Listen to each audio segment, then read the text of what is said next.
Paris Prokopis. I'm an account manager here at MIG. Welcome to our Making Your Chart of Accounts and Sub-Accounts More Efficient with Dynamics SL webinar, and we'd like to thank you for attending. But before we begin, we have a couple of housekeeping items. Next slide, please.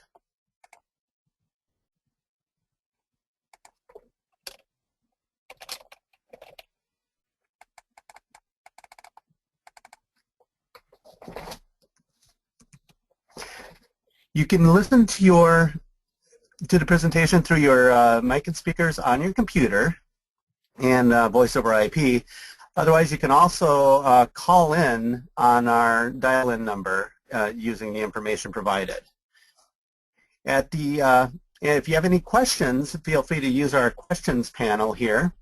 And we will have time for questions and answers after the presentation, but you can enter all your questions as the webinar is going. And then we'll cover that at the end. And real quick agenda.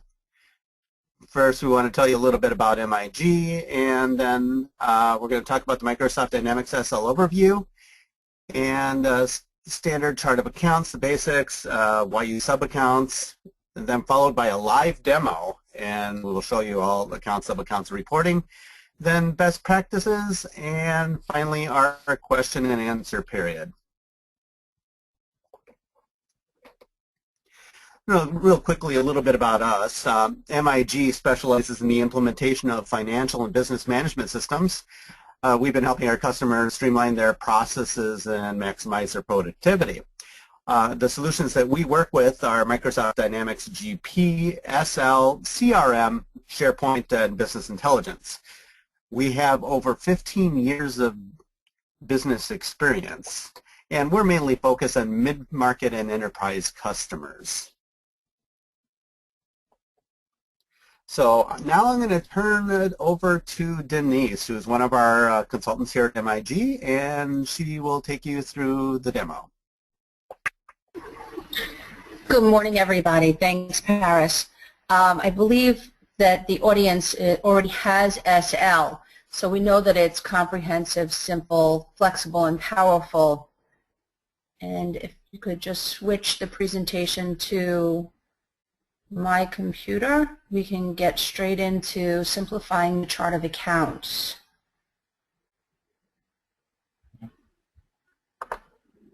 And hopefully everybody can see my screen. The agenda that I wanted to take a look at today is looking at the chart of accounts. So many times I go into clients and I see charts of accounts that it looks like it started out on a great path, and then suddenly we're not allowing for room for growth in between accounts, and kind of understanding the order and the grouping of the accounts. We'll take a look at the sub-accounts and segmenting a sub-account using the flexible keys. Many times consultants will come in and we'll set this up, and it's a setup process, so users don't always see how the sub-accounts are established and how to add segments and add elements and validate those segments, and then actually taking those segments, stringing them together to be a quote-unquote sub-account. We'll take a look at data entry and how to use the sub-accounts. Sometimes I hear in the field that users don't want to enter a long string. They don't necessarily realize that it could be a lot easier than what meets the eye. We'll take a look at what the sub-account structure looks like from a trial balance perspective, from Management Reporter, and from the Quick Query view. And as Paris mentioned, if there's any questions at all, if you're thinking something, somebody else in the audience may be thinking it as well, and they just may be too bashful to actually say something. So please ask any questions, and Paris, as questions come in, feel free to jump in with questions so that the conversation stays relevant. Chart of account structures. Basically, from an accounting perspective, we know that assets, they're going to start with 1, the liabilities will start with a 2, equity 3, income 4, and then accounts starting with 5, 6, 7, 8, and 9 are typically expenses. The only difference that I see, and we need this structure in SL in order to be able to come up with a trial balance at the end of the day. The accounts we know have to be in a consecutive format. This structure it's pretty much fixed. I don't see anybody ever arguing this. Sometimes should equity begin with a 3 or a 2? That's debatable. Taking a look at this chart of accounts, and this is just a demo database from within SL, and technically you have this database as part of the install. It may or may not be available to you, but it may or may not be on your system, but it is available to you if you ever wanted to take a look at this.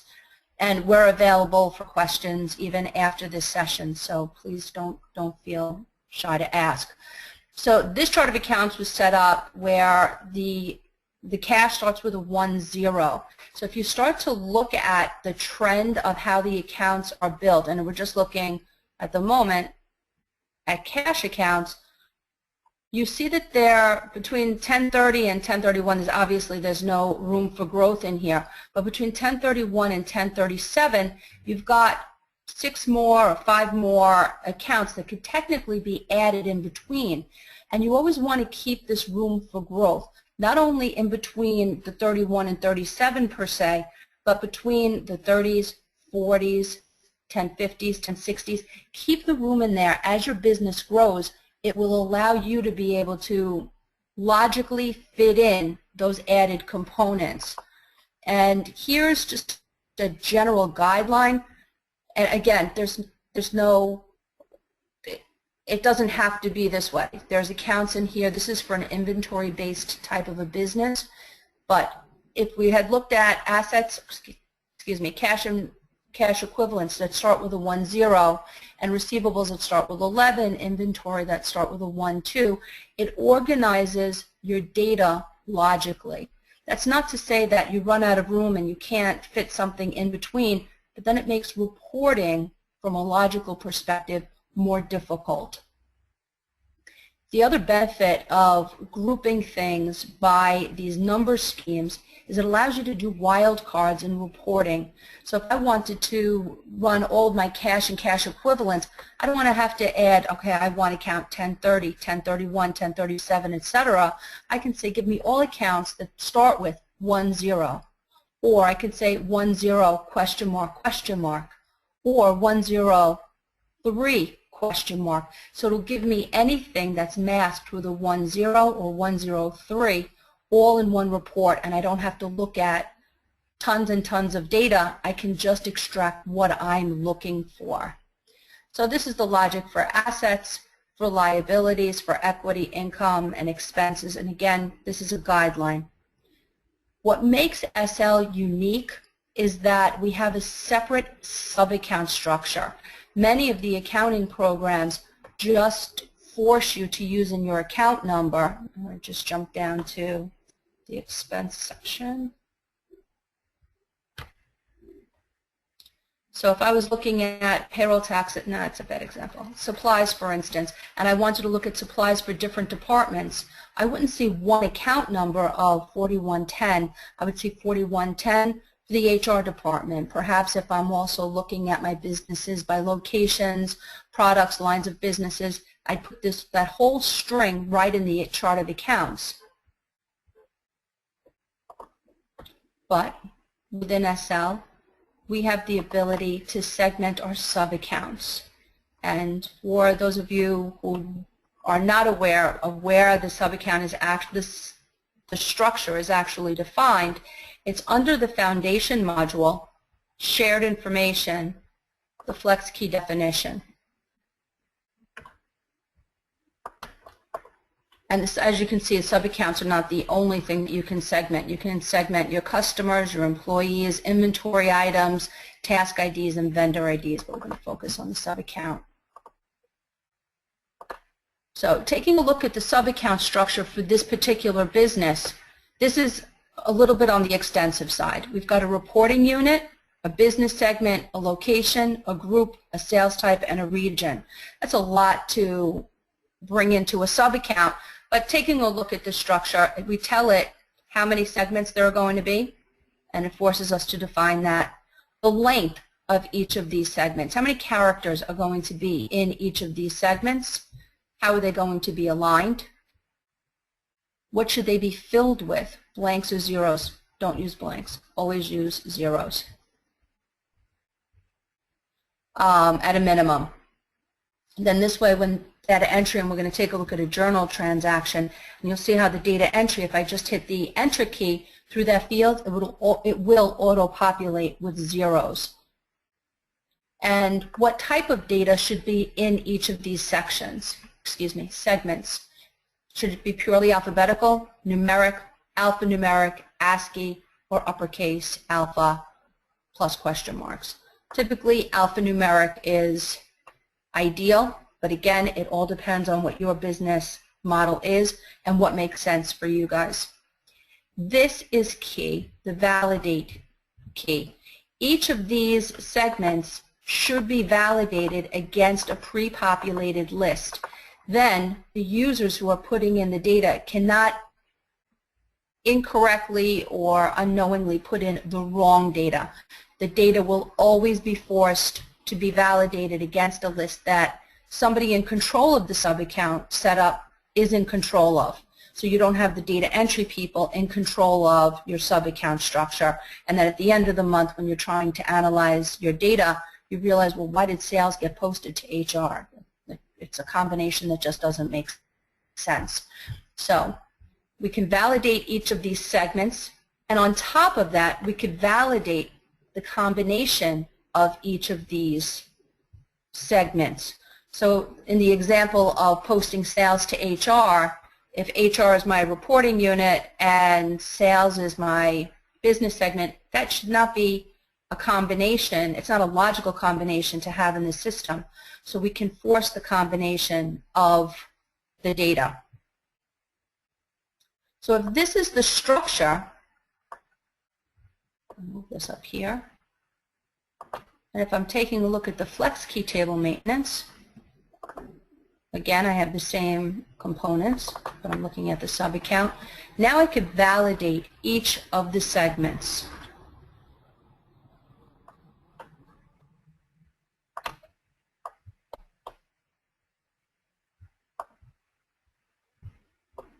So for this first segment, these are the elements, 2 characters. Let me bring this back up as well.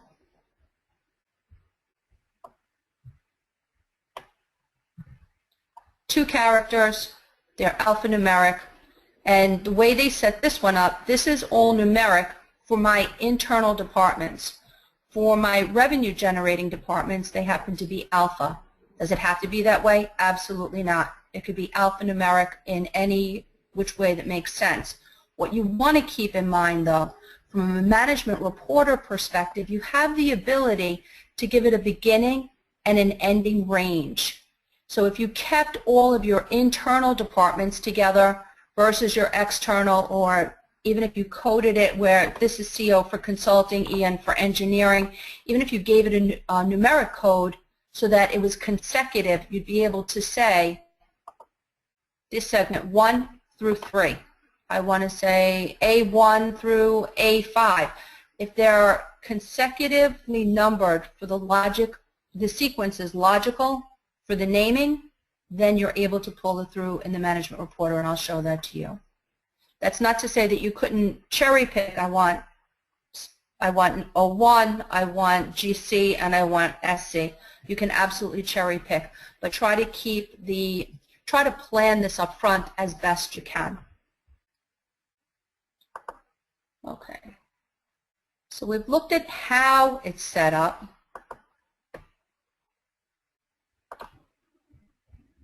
And if we come back to financial, back into the general ledger, and we look at the sub-account maintenance, these are the strings that happen to be in this database. If I was going to insert a new one, I can simply hit the F3 function key. It's going to give me the list for each of the segments. So if I was going to add consulting, and again F3 or double right click to get the lookup, and this is consulting, I'm going to put this through to inventory management. Next segment, F3. I'm going to do this for the Atlanta branch.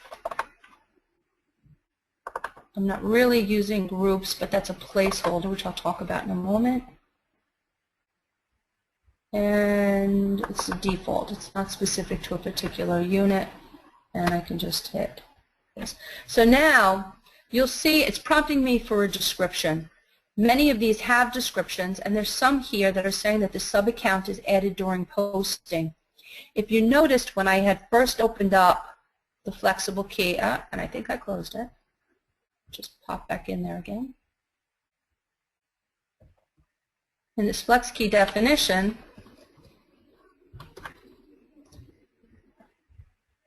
they're not validated. So when this is not validated and data is posted from either a journal entry, a voucher, an invoice, and it doesn't already have a pre-populated sub-account set up, it's going to start populating your database with this phrase, sub-account added during posting, which when you start to look at this, you want this to tell you something about what this sub-account is. Some reports have the sub-account description included, most of them do not, but it always could be added. You want this to be meaningful. So unless you know what 03430AA actually means, it becomes difficult to decipher the data. So always validate your components and then set up the string referencing what it actually is. So this was consulting Atlanta. So now whenever I reference this, I could look this up. I don't need to remember what this whole string is. I know what it is by the description. So the sub-account maintenance is key. That's just as important as validating those individual segments. So validate the combinations in the sub-account and validate the individual elements of the components. Paris, do we have any questions yet?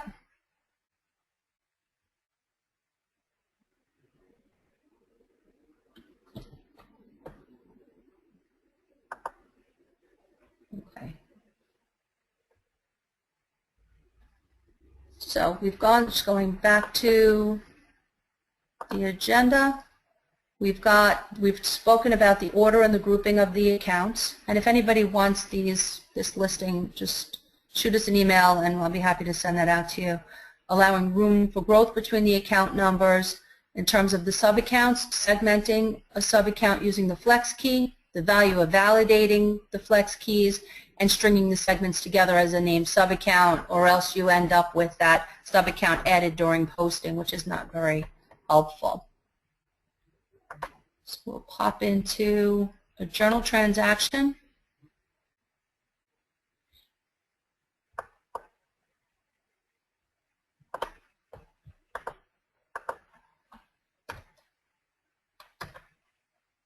I'm just choosing an account. This is probably going to require a project. Now the other piece of this is when you're creating your accounts, and I should have mentioned this earlier, when you're creating the accounts, you don't want to muddy the accounts with your job numbers, with your project codes, with the regions. Your accounts receivable is going to handle your customers. So do you need to reference your sales by customer in your chart of accounts? Absolutely not. Do you need it in your sub-account? Possibly, not necessarily. There's reports that could be written or modified from the accounts receivable module that could potentially give you that information. But remember, if the data is in the system in one form, it can always be extracted out. So you may not have the perfect report. You may be exporting data right now. We can always write reports for you in Crystal and/or Management Reporter, or train you to do it, and you'll be able to get exactly the data that you're looking for. So the point of that is try to keep your chart of accounts and your sub-accounts as simple as possible, but no what you're looking for at the end of the day from an analytical perspective. But try not to put in job numbers, project codes, customers within your chart of accounts.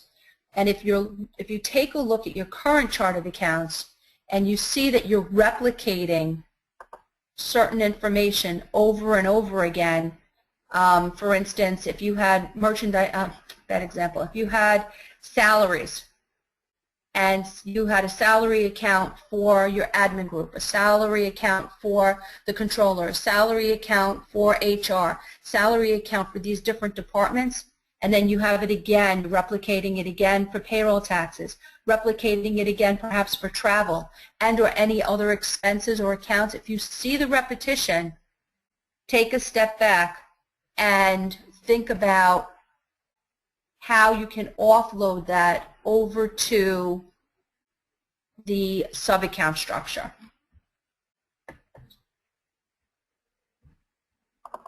Okay, so I'm just going to grab an account. Now, it populated a sub-account just by default, but as I hit the F3 function key again, I'm getting each of my segments. Hit general contractors, I could hit default, and I can press the enter or the tab key. What I'd like to do is actually get rid of it. Okay.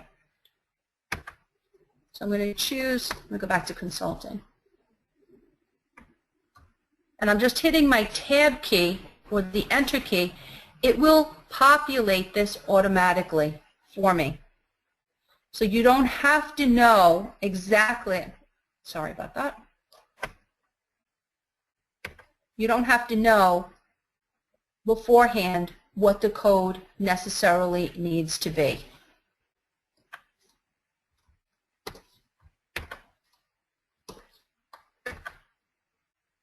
And if you know that it's going to be all zeros, because we said in the setup of the flex key definition, we could auto-populate. I don't want to auto-populate with a blank, but I do want to auto-populate with zeros. So if many times it is a default of 0, then allow that to populate. And that's all there is to it in terms of data entry. Close the journal transaction screen. I'm not going to save my changes. And I'm going to take a look at the trial balance. And what does this mean from a structure perspective? And I'm also going to show you why your trial balance is in the order that it is. Within your general ledger setup,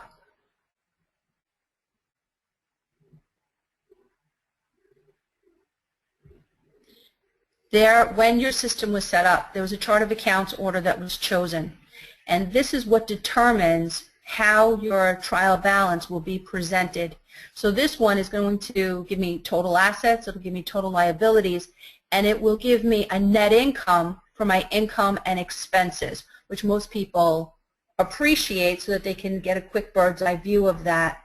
Alternatively, you could see at a total for assets, total liabilities, so that your trial balance is in sync, but then you could have a total for income and a total for expenses, but it won't tell you the net income.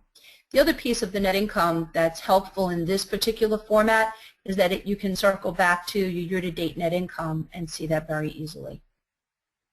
And these last two items I have yet to ever see someone use or want to have income and expenses first, then assets and liabilities. But the option is there. So that's why your trial balance will present in the order that it does. So here I have, this is just a standard trial balance. There hasn't been anything modified on this report, but you see the sub-account string by each of the accounts. If you had wanted to, we could always add the sub-account description either next to the sub-account and or next to the description of the account, whatever would be more meaningful if you needed it at this point.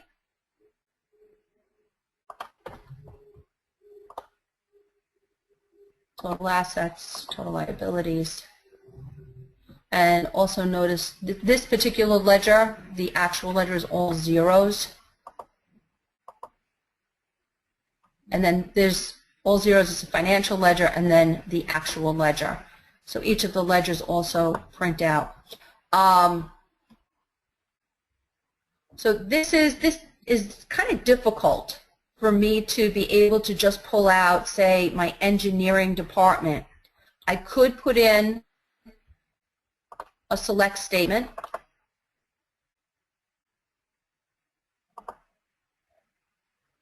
And I know that this looks very Greek, but if you sort of ignore what's on the left, and if you're looking for something specific, I'm looking for a sub-account. So I'm focused on the right side of what's in this whole string that begins with EN. And I can do a print preview, and only my engineering accounts will show up. So I can quickly see my sales, my purchases, subcontractors, etc., and I can quickly get a net income for this particular division. But it's a little, I don't want to say convoluted, there's a lot of data still here. I've got Canada in here, I've got Atlanta in here, I've got Los Angeles. So if I wanted to be able to break this down so that it's clean and it's presentable, what I've done is I've just created, in the row definition, I basically went out and I said, just give me all of the accounts from my chart of accounts. And I just extracted my income statement. So that's how I got a very quick and dirty, detailed income statement. And for those of you who may or may not have seen this, I should have prefaced this. This is Management Reporter. And I'm looking at this particular one, this setup is by business segment. And let me just show you what the report looks like. So in this case, I'm only getting 2 columns. Let me change, excuse me. I want to run this. The data seems antiquated, but it's actually current data. It just happens to be the year 1999. It's a minute to run.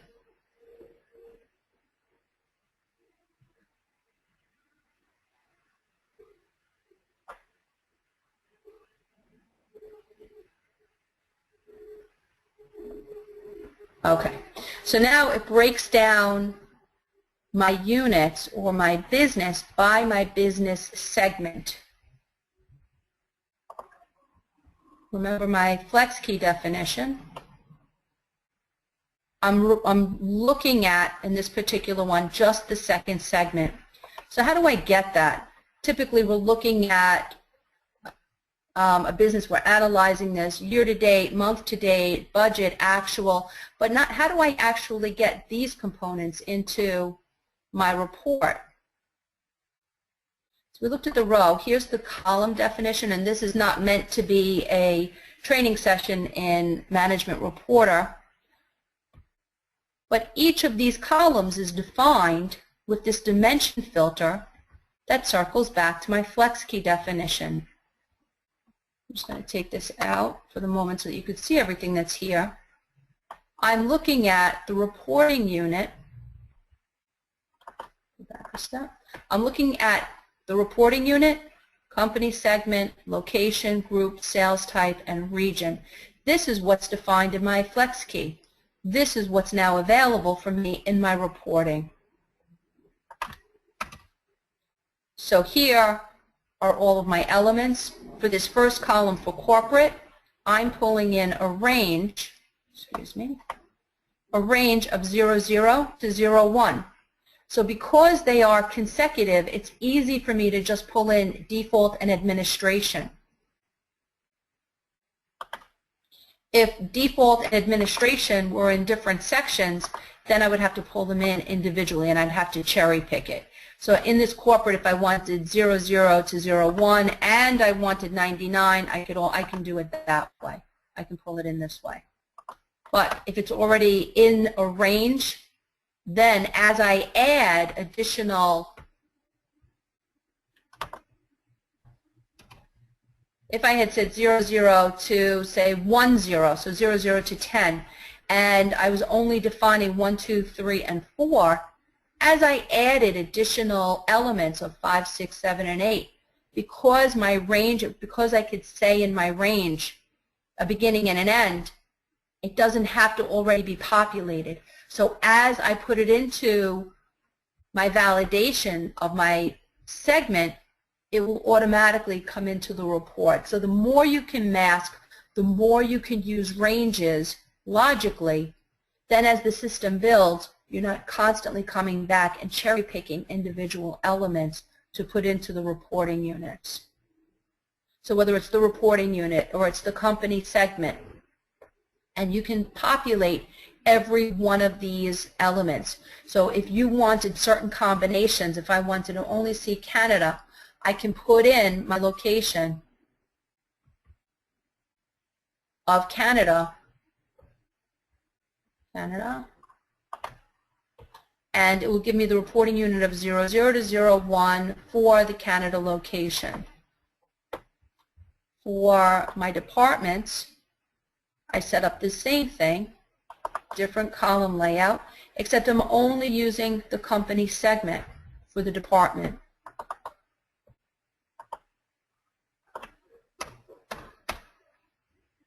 So here I'm using a range of 100 to 199. So it picks up from the controller through 199. So technically it stops at 140, but if I was to add 150, 160, etc. through 199, it'll automatically get picked up in this column. And I don't have to come back and modify anything. If I look at my income statement by location, same thing. So this is picking up 00 to AA.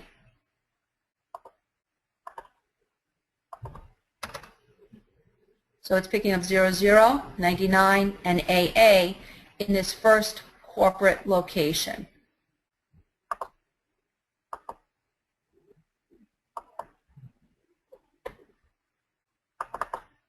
Product lines, same thing. So as I run different reports,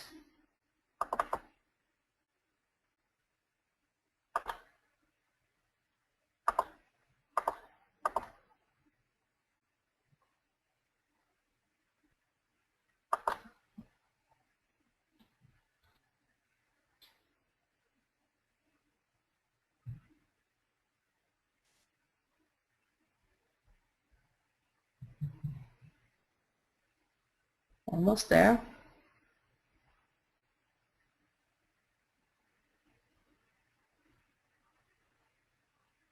As I run different reports, I can get different analytical information on the same elements of my income statement, just like Rubik's Cube broken down, and I can really start to analyze my business. If I had to do this by account, if I was putting mail order into, if I had to create a sales account for sales, mail order, sales, custom, type 1, mail order, custom. Now I'm duplicating and triplicating my chart of accounts over and over again, and I end up with this very long, lengthy chart of accounts that becomes unwieldy to try to be able to analyze at the end of the month. Okay. So that's the management reporter side of things.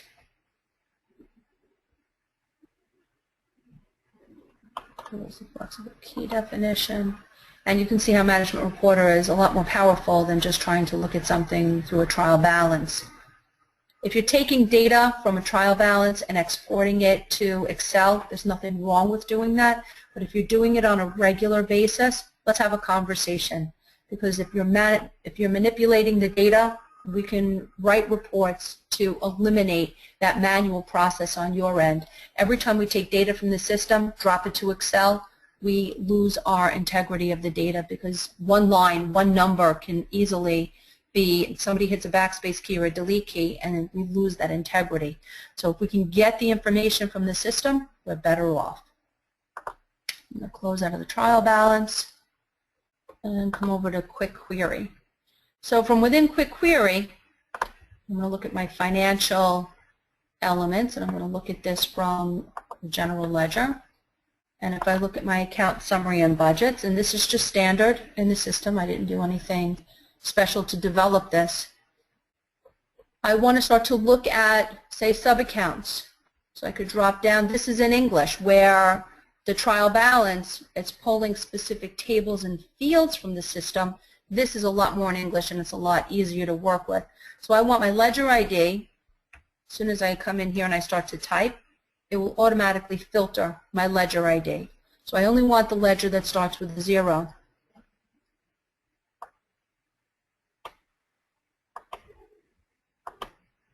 And I want to add to this filter where my sub-account, I could say contains, I can say begins with. If I want it to contain just the element of 230. So in here I have it for everything. It doesn't matter what it starts with, as long as it contains a 230 in the code, in the sub-account code, then I'd be able to pull it out. If I want anything that contains an EN, show those results, and now I have everything with an EN. Now this says contains, it doesn't say begins with, so technically if there was an EN in any other part of the code, then I would get that as well. Now take a look at this. There's columns in here I may not need, so I can eliminate them, but here's that sub-account description. So I know my engineering division, that's in here twice. I see it for a year-to-date net income. I'm just going to sort this by account. My year-to-date net income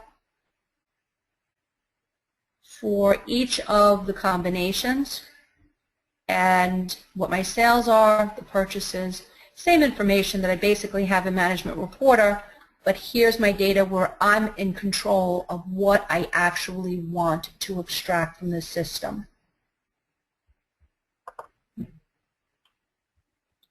And that just about covers what I was going to show you. Hopefully that's been enlightening. Hopefully you've seen something that you are doing, something that you may not be doing that you would like to be doing. Paris?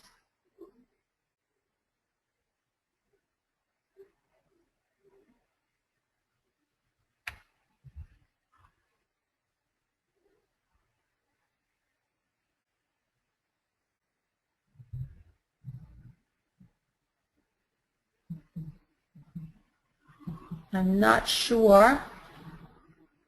I'm not hearing anybody else on the line.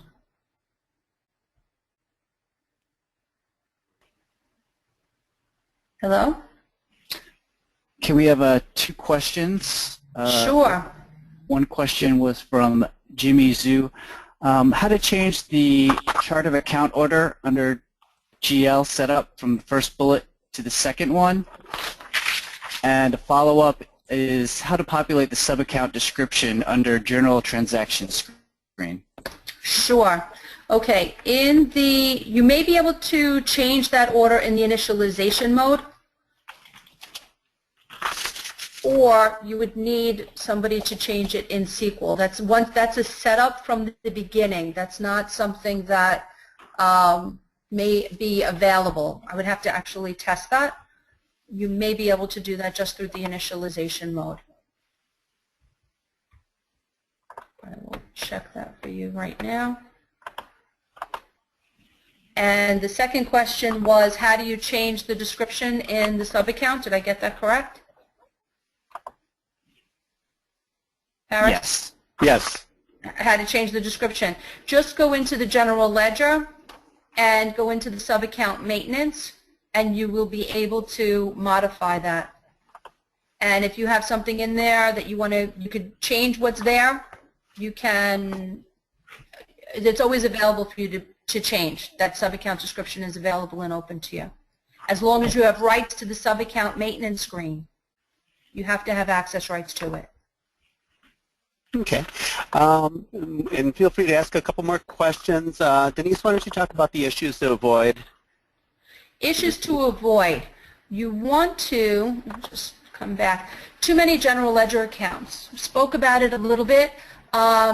Putting in an account for every single department. Putting in an account for every single region. We want to offload that multiplicity or the duplicity, that's the word I'm looking for, the duplicity in the chart of accounts. You want to offload that to the sub-accounts. Too much detail in selling and general administrative expenses. I see, for instance, travel. People will break down travel between rail, subway, airfare, car, rented cars.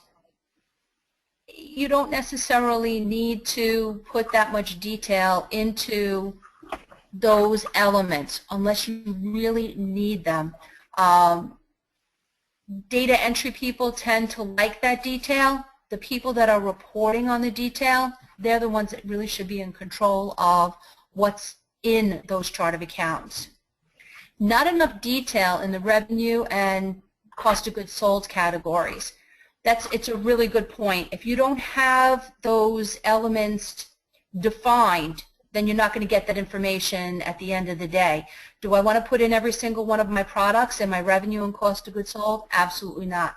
Do I want it in my account? Do I want it in my sub-account? No. In that case, I really should be looking at reports from an inventory perspective. And that's where that detail should live. That detail shouldn't live in the revenue and cost of goods sold, but my product lines, that's a logical element to include in the revenue and the cost of goods sold. Cost of goods sold not aligned with the revenue. So we've got revenue perhaps by product line because it's in there by the account number, but the cost of goods sold is one number. That's not terribly meaningful when I want to see that by a product line, by a region, by a location, line of business. So you want to be able to report and record data on both sides of the fence. You want to be able to pick that up on the revenue side. You want to be able to pick that up. So the accounts receivable end should match up with or align with the expenses. And if we have those components available in the sub-account, it's easy. The information's already there. It's there to be used. No logic in assigning general ledger account numbers. I can't tell you how many clients I've gone into and I see, like if you take that travel example, I've got travel in account 5,000. I've got travel airfare in account 6,003. I've got travel car rentals in account 7,009. There's just no logic. So when you want to be able to pick up those ranges, if I want the range for travel and my account numbers are from the 7,000 to 7,199 or 7,099, then I have that range easily able to be picked up. I'm able to set it up in a report and it pulls it, the whole range. Even if I added a new account within that range, automatically comes up. But if I have to define what travel is on an income statement, I've got to cherry pick every one of those accounts. Very tedious. Poor titles on the general ledger account descriptions. Define what the account is. You've got 30 characters in the account description. Use the 30 characters, abbreviate where you need to. With the customization manager, we could also add an additional field for an additional account description. So don't be shy in putting down what exactly that general ledger account truly should represent. Makes it much easier for data entry as well. Inadequate detail in the chart of accounts. Inadequate detail. So you've got two sides to the fence here. You can have too many and you can have an inadequate amount of detail. If you really want to analyze travel, you may want 3 broad categories, but if you just say travel, then you start to take the travel account and now you're breaking it down and then you've got to look at the vendor. So make sure that you have enough detail, but you don't want too much. It's a fine balance.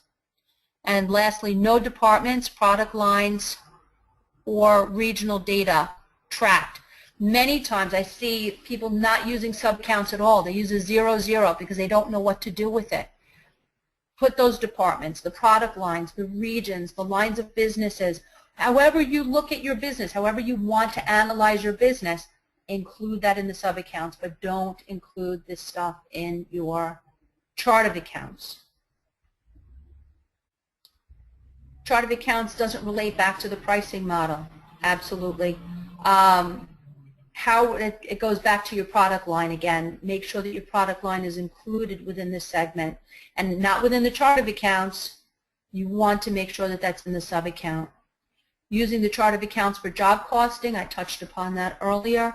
You don't want your jobs to be included at your trial balance level. You don't want that at the chart of accounts level. Certain job costing, let's have a conversation. Maybe you need to be using the project module. Maybe we need to be looking at flexible billings, or we need to be invoicing through accounts receivable and analyzing data there. We've got a lot of classifications and groups and things within those submodules that would give us the information that it doesn't have to live at the GL level. No standard chart of accounts for different companies. It's not always feasible to have a unique chart of accounts that goes across all companies. We can and have the ability to consolidate data with Management Reporter, but even for the data entry people, if they're putting data into different companies, try to streamline it. Try to streamline and have one chart of accounts where you can. Too many digits in the chart of accounts numbering. Chart of accounts, I can't tell you that it needs to be 3 characters or it needs to be 5. It all depends on your business model. But typically I see between 4 and 6, and it works. If you try to make it too long because you're trying to build in this fancy account numbering scheme up front, it gets messy and it's not really needed. So take a look at it. Have a conversation with us and we could help you analyze the business and see what should that code really look like.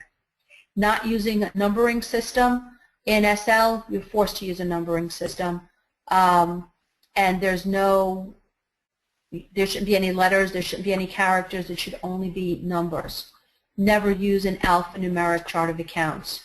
And not leaving the gaps in the numbering system, always leave room. So as you're creating these groups that we talked about earlier for like cash and equivalent starts with 10, but your U.S. accounts should start with 10. In that case, it was a 103.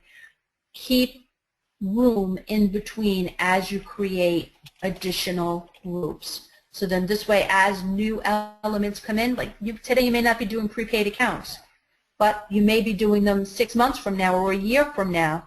If you didn't leave any room in between, then you're going to have to try to figure out where that's going to fit in. So always try to leave that room for growth. Next slide, please.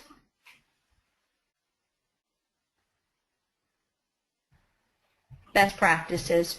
Segmentation should capture the key areas of the business model. This is what we've been talking about. The chart should ideally focus on financial needs and not just operational. The word just should be in there as well. So capture the business, but all of the different components. What sales needs to be able to see from a reporting perspective is different than finance, which is different than HR, which is different than marketing. You want to be able to handle both. Segmentation should favor a roll-up concept. You want it to be able to roll up. You want it to be able to be in ranges. You want your highest to lowest. You want a hierarchy in there. Chart of accounts should follow standard numbering. We talked about that. Chart should be designed to be flexible for future business needs. Just include that space in between the accounts as you create them. Numbering of the chart should be expandable. We just said that. Creation of the chart and the sub-account structure should be based on the reporting needs and requirements.